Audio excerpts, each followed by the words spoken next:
Numbers chapter 31 verses 17 to 18, Moses instructs the following.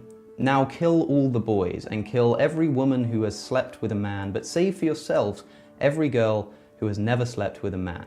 Now what use could these men possibly have for keeping all the virgin girls, quote, for themselves? I wonder. Why aren't we seeing a defense of verses like this, condoning not just slavery, but sexual slavery? I'll tell you why. Because they're indefensible. So good luck to anybody who tries it. Numbers chapter 31. Let me just read it. Numbers 31. Moses was very angry with the officers of the army. This is verse 14.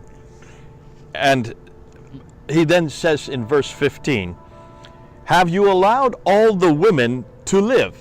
They were supposed to kill all the men, but the women were still living, he says. In verse 16, they were the ones who followed Balaam's advice and were the means of turning the Israelites away from the Lord in what happened at Peor, so that a plague struck the Lord's people. Now kill all the boys and kill every woman who has slept with a man, but save for yourself every girl who has not ever slept with a man. What it's suggesting is all the men who are guilty and all the boys who will be made guilty but are to be killed, and all the women who have slept with men, but to save the women who haven't. You can see why people are bringing this up. You can see why this is a problem and why people go back to Numbers chapter 31 and confront it. It needs to be confronted. So how can you answer a situation like that? Because it seems like the God of the Old Testament is very much involved in eradicating those who are guilty, but somehow saving the virgins for the men. I remember this was brought up at Speaker's Corner about 2 years ago, and we had to answer it at that time. And the way to answer that is to go to Numbers chapter 25. You need to go to 6 chapters earlier to see what the situation is. And when you look at that six chapters earlier in Numbers 25, you will see that the Israelites were staying in Shittim, and the men began to indulge in sexual immorality with the Moabite women. So the Moabites are also the same as the Midianites. They're interchangeable. You can use either name for both of those peoples. They invited them to sacrifices to their gods, and the people ate and bowed down before these gods. So Israel joined in worshiping the Baal of Peor, and the Lord's anger burned against them. So you can see these people had seduced the Israelites. The women were the ones who had been used to do that, and as a seduction they started turning away from God and turning towards the Moabites and the Midianites' god. Baal is the name of that god. So here in chapter 31, they were to go and eradicate the Midianites and the Moabites for what they had done to their men. Now, how many are we talking about here?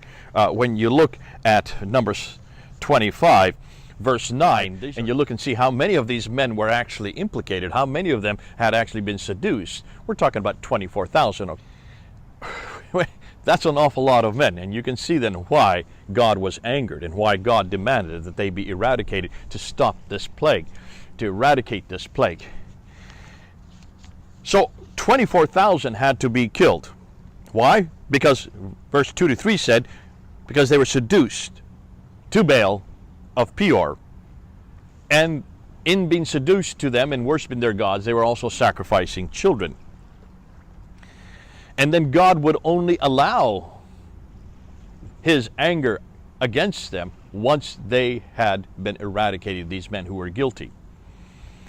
So what about the men? Well, not just the men. He was also said to eradicate the women and the young boys, but to leave the virgins alone. And the reason for that is not because of any sexual need of the men.